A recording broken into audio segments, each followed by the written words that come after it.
Baik, anak didik kami, ya, kita akan lanjutkan materi pelajaran kita tentang dinamika penduduk di Australia.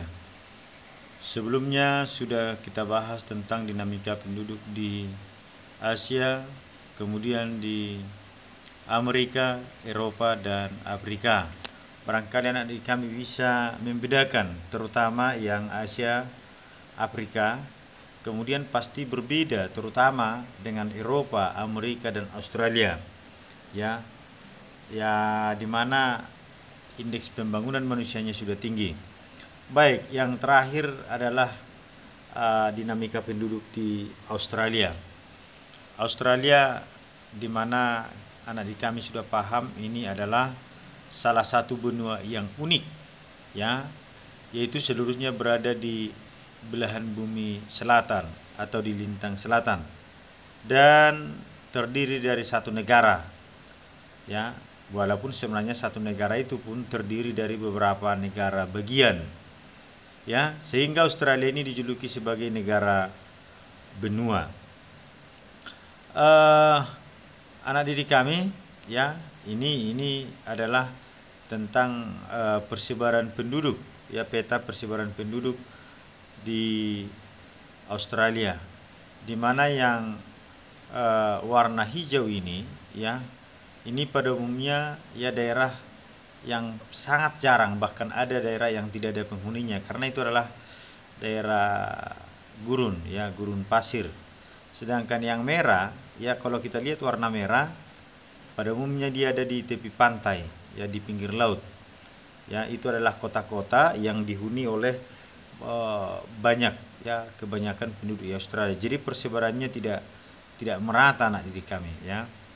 Dan itu adalah sekali lagi hal yang wajar itu, ya, bahwa penduduk itu akan tinggal di daerah yang menjanjikan kehidupan ekonominya. Jadi yang di pantai ini pada umumnya adalah kota, ya. Jadi mayoritas penduduk Australia itu tinggal di kota. Baik, kalau kita lihat jumlah penduduknya dari tahun 2015 sekitar 23.900.000 jiwa, sedangkan tahun 2020 yaitu sudah mencapai 25 juta, ya, 700.000, ya, atau 25,7 juta jiwa.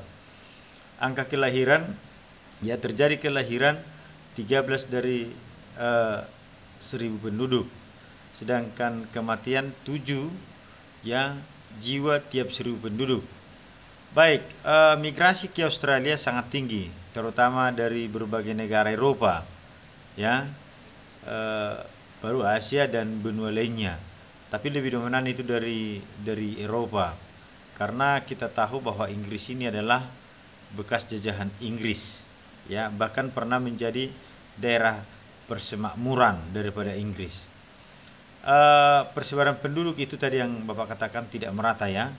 Kebanyakan dia di pantai dan di kota, sekitar 85%, ya. Kenapa? Ya, karena di sana penghidupan yang layak. Daerah pantai Australia sebelah utara dan daerah pedalaman tidak dihuni, ya. Di pantai utara dan di pedalaman, ya, tidak dihuni karena iklim tropisnya yang sangat kering, ya.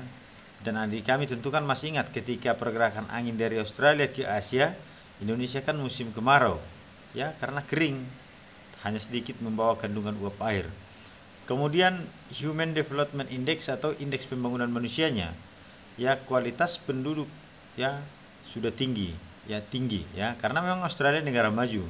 Sekali lagi, negara maju itu ya pasti indeks pembangunan manusianya tinggi, pendidikannya tinggi, kesehatannya tinggi, pendapatan per kapitanya juga sangat tinggi. Kalau kita lihat, ya, angka harapan hidup luar biasa, ya, hampir sama dengan Jepang, hampir, ya, 82 tahun dengan pendapatan per kapita 42.880, ya, itu tahun 2015. Sekarang luar biasa tingginya, 52.000, ya, 52.158, naik dari 42.880 tahun 2015, sekarang 52.158. Kita bandingkan dengan Indonesia yang hanya pendapatan per kapitanya hanya 3 $1.870 Amerika Serikat. Ini 52.000, bayangkan perbedaannya. Jadi kalau kita hitung misalnya 52.198 kali $1 sekarang 14.000, maka dapat dia 330 juta 212.000 dibagi 12 bulan, maka rata-rata pendapatan penduduknya lebih kurang 60 juta satu bulan di Australia, lebih kurang 60 juta. Sedangkan Indonesia tadi yang hanya 3.870 dikali 14.000 $1 bagi 12 hanya rata-rata 4.515 rata-rata, ya. Itu pendapatan per kapita, itu kan pendapatan negara dibagi dengan jumlah penduduk. Bandingkan yang 4 juta dengan 60 juta, mana yang lebih sejahtera? Pasti Australia, ya. Kita tadi hanya 3.000 sekian, ya. Australia sudah 52.000 sekian. Kemudian masalah ras, suku aslinya adalah aborigin. Sekali lagi aborigin. Tapi bayangkan, sangat ironis, ini hanya 1%. Sedangkan 92% ya penduduknya sudah berkulit putih. Aborigin ini kan berkulit hitam, suku aslinya.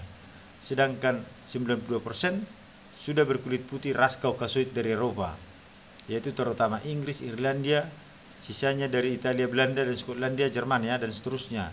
Selebihnya dari Asia seperti Cina, India, dan termasuk juga Indonesia sekitar 7%. Ya, 7%. Budaya itu lebih dominan adalah budaya Eropa. Ada budaya aslinya, tapi sudah lebih dominan budaya Eropa, khususnya Inggris. Coba mengapa? Mengapa lebih dominan di Australia itu budaya Eropa, khususnya Inggris? Agama kita lihat, ya, sekitar 61,2% Kristen, Protestan, Buddha 2,5%, Islam 2,2%, ya, Hindu 1,3%, dan sejumlah agama lainnya. Baik, itu penjelasan Bapak tentang dinamika penduduk benua Australia, ya. Australia ini kan tidak hal yang asing karena dekat dengan Indonesia, ya, dan banyak persamaan, khususnya flora dan fauna Australia dengan Indonesia bagian timur, karena dulu ini adalah satu kesatuan, ya. Ingat ya, kanguru, ya, yang ciri khas dari Australia. Baik, anak-anak kami, setelah memahami, silahkan dibuat catatan, ya, ya, ataupun ringkasan dari apa yang sudah kalian tonton. Terima kasih anak-anak kami, mudah-mudahan bisa dipahami.